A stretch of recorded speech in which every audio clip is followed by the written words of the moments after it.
प्रायोजक है दगरू सेठ jewellers, GM road, near radio station. Darbhanga के माधेश्वर परिसर में स्थित सैकड़ों वर्ष पुराने मंदिर का दोनों युवराज के द्वारा जीर्णोद्धार की रखी गई नींव। मौके पर मौजूद थे सैकड़ों लोग। माघी पूर्णिमा के अवसर पर शहर के ऐतिहासिक और धार्मिक आस्था का केंद्र माधेश्वर परिसर में कामेश्वर धार्मिक न्यास के ट्रस्टी युवराज कपिलेश्वर सिंह एवं युवराज राजेश्वर सिंह के द्वारा रुद्रेश्वरी काली मंदिर के जीर्णोद्धार का कार्य रविवार को विधिवत वैदिक मंत्रोच्चार और शंख ध्वनि के साथ की गई। उनके साथ राज परिवार के कई गणमान्य सदस्य भी विशेष रूप से मौजूद थे। पुरोहितों द्वारा उच्चारित वैदिक मंत्रों एवं शंखनाद के बीच दोनों युवराज ने गर्भगृह में मां रुद्रेश्वरी काली की विशेष पूजा अर्चना के साथ मंदिर के जीर्णोद्धार कार्य का अवलोकन किया। यह मंदिर महाराज रुद्र सिंह की समाधि पर स्थापित है। इस मंदिर का निर्माण 1852 में महाराजा महेश्वर सिंह ने कराया था। महाराजा रुद्र सिंह का शिक्षा के क्षेत्र में बहुत योगदान है। वर्ष 1844 में तिरहुत का पहला विद्यालय मुजफ्फरपुर में खोला गया, जिसका मुख्य उद्देश्य दलितों एवं पिछड़े समाज के बच्चे भी पढ़ सके, ऐसी व्यवस्था उस समय की गई थी। इतिहास में इन्हें आधुनिक भारत में शिक्षा की नींव डालने वाले शासकों में इनकी गिनती होती है। इनका कार्यकाल सन 1839 से 1850 तक था। तो वहीं इस मौके पर रविवार को दोपहर 1:30 बजे दोनों युवराज ने मीडिया को कई बातों की जानकारी प्रदान की। आइए सीधे सुनाते हैं क्या कुछ कहते हैं इस अवसर पर। बहुत ही खुशी है और हम दोनों एक साथ से बहुत दिनों से साथ ही साथ हैं, हमेशा से साथ ही साथ है और मेरा सारा सहयोग इनके साथ है और इसी धीरे धीरे हम लोग यहाँ के सारे मंदिरों का जीर्णोद्धार करेंगे। लोगों को क्या, यहाँ के लोगों को क्या मैसेज देना चाहते हैं? जो जैसे इस परिसर में जो भी मंदिर देख रहे हैं आप, जिनकी हालत अच्छी नहीं है, थोड़े दिनों में सारे मंदिर जैसे पहले जैसे थे 62 से पहले, उसी तरह से ये सारे मंदिर चमचमाने लगेंगे। और इनका ये यूएस में पढ़े लिखे हैं, इनका बहुत वाइड नॉलेज है, इन्होंने देश विदेश देखा हुआ है, तो इनका एक्सपर्टीज़ हम लोग लेंगे, सब लेंगे। वो वहाँ भी स्वामी नारायण मंदिर है उससे जुड़े हुए हैं, एक महावीर मंदिर है उससे जुड़े हुए हैं, तो और बहुत पढ़े लिखे हैं, तो सब इनका सब नॉलेज और जो एक्सपीरियंस है वो बहुत सही होगा। और दोनों भाई मिल के आप लोग का सहयोग जनता के साथ सब कुछ हम चाहते हैं, जो जनता का चीज़ है जनता में रहे। ठीक है, कोई क्या हुआ है, बहुत हम लोगों ने संस्थाएं बनाई, कुछ हमारी भी वीकनेस रही हमारे परिवार में कुछ, तो वो बीच में थोड़ा सा टूट गया था।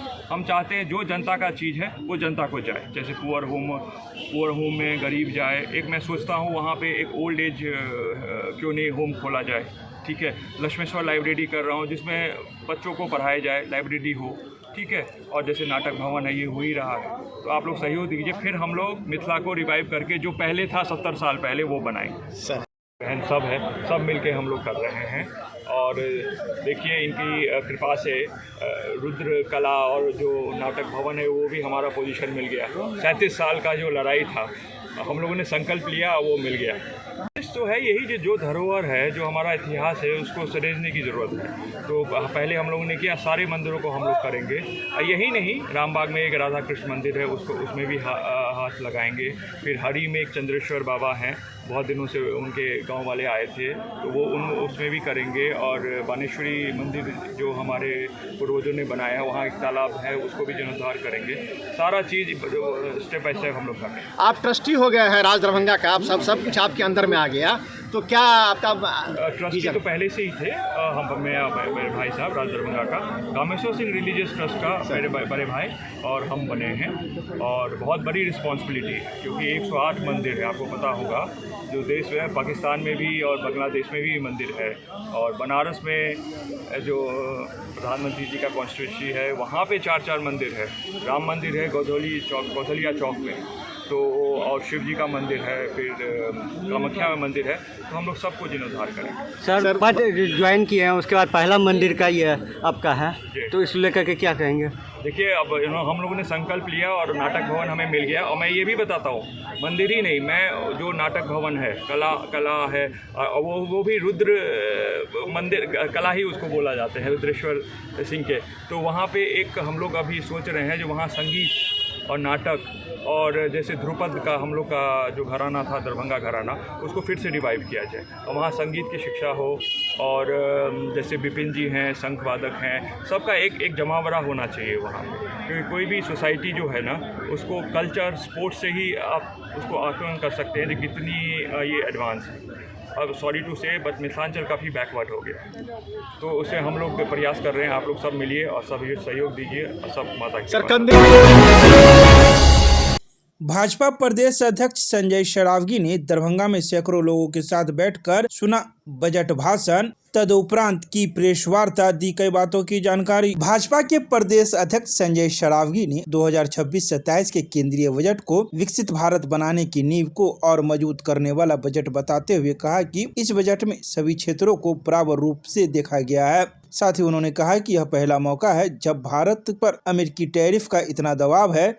इसके बावजूद वित्त मंत्री की ओर से जबरदस्त संतुलित बजट प्रस्तुत कर एक मिसाल स्थापित किया गया है। यह कौशल कई बार जग जाहिर कर चुकी है और इस बार भी उन्होंने एक अद्भुत बजट प्रस्तुत करते हुए भारत सरकार के विकास के आगामी रूपरेखा को प्रस्तुत किया है। और साथ ही उन्होंने यह भी कहा कि बजट में आम आदमी की सेहत और नई उम्र की नई फसल के लिए भी कारगर कदम उठाने की सिफारिश की गई है।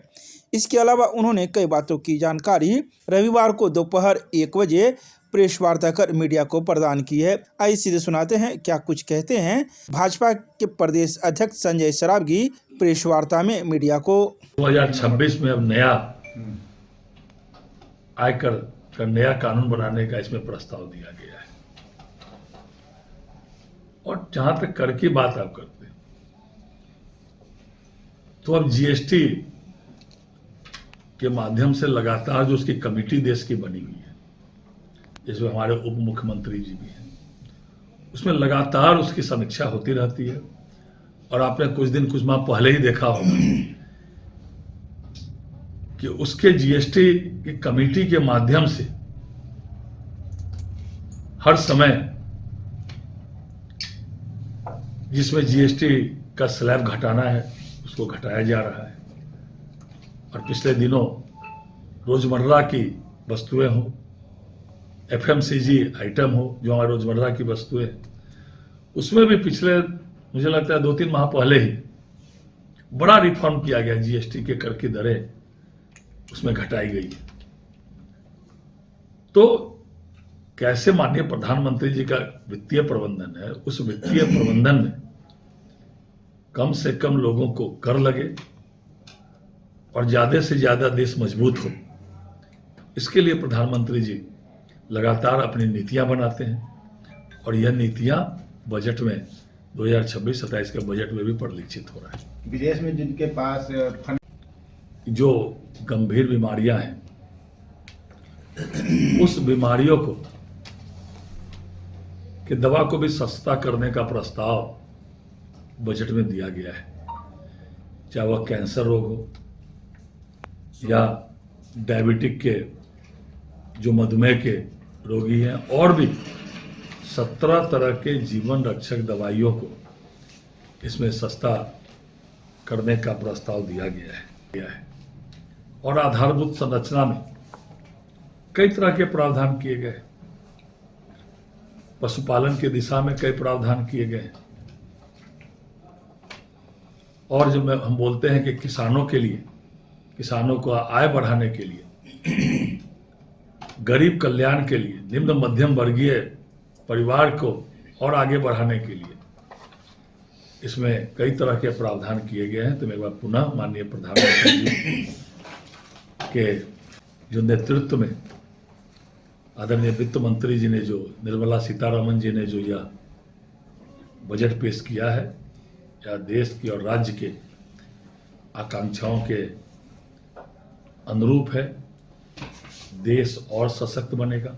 माननीय प्रधानमंत्री जी ने जो कहा है कि जल्द ही हम चौथी आर्थिक महाशक्ति से विश्व में तीसरी आर्थिक महाशक्ति बनेंगे, तो इसमें भी देश की अर्थव्यवस्था और मजबूत हो। यह दूरदर्शी सोच प्रधानमंत्री जी की है कि विश्व के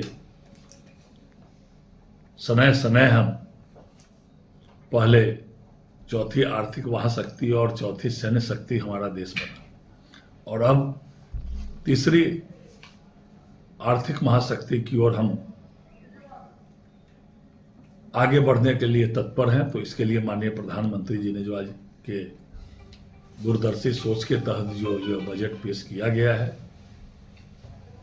यह भारत को आत्मनिर्भर बनाएगा।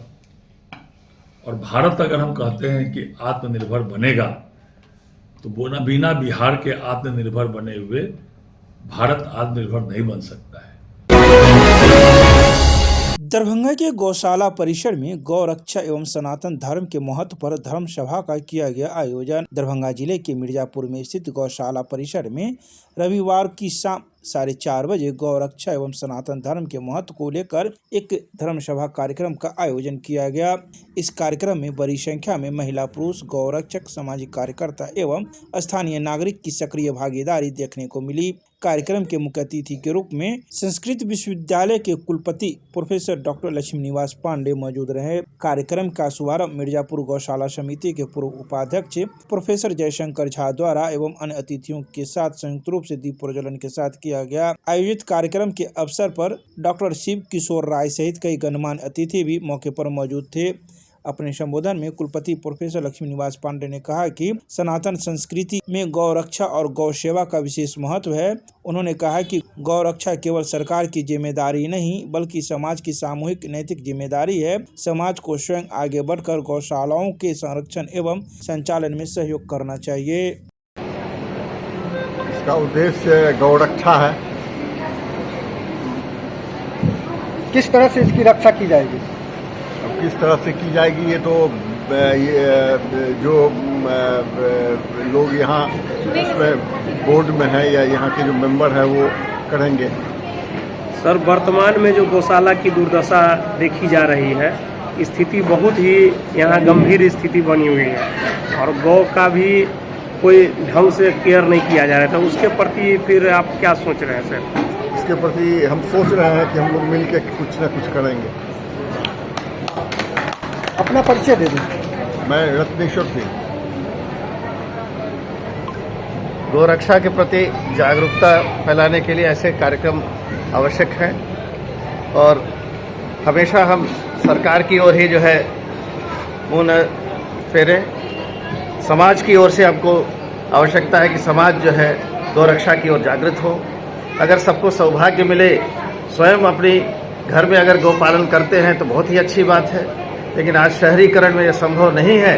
तो कम से कम जहाँ आसपास गौशाला है वहाँ के लोग जो है महीने में एक दिन अपना निश्चित कर ले सब मिलकर, और वहाँ हर एक दिन को जो है 5-5 आदमी 10-10 आदमी मिलकर भी गाय गौ माता को भोग लगाने के लिए जो सामग्री इकट्ठा करें तो निश्चित ही पूरे महीने भर का जो है उनका गौ माता का रक्षा हो सकती है। इसमें किसी के सरकार की किसी की मोहताज नहीं है गौशालाएँ। इसको जो समाज की ओर से हमको ये प्रयास करना चाहिए। इसीलिए आज सब जो इकट्ठा हुए हैं इन सब के प्रति हमारा निवेदन रहेगा कि आप लोग यहाँ टाइम बना लीजिए, एक शेड्यूल बना लीजिए और प्रतिदिन एक दिन निश्चित कर लीजिए। एक दिन 5-5 व्यक्ति जो है 10-10 व्यक्ति जैसे आसपास जितने लोग हैं मिलकर इसकी हम गौ माता की रक्षा हम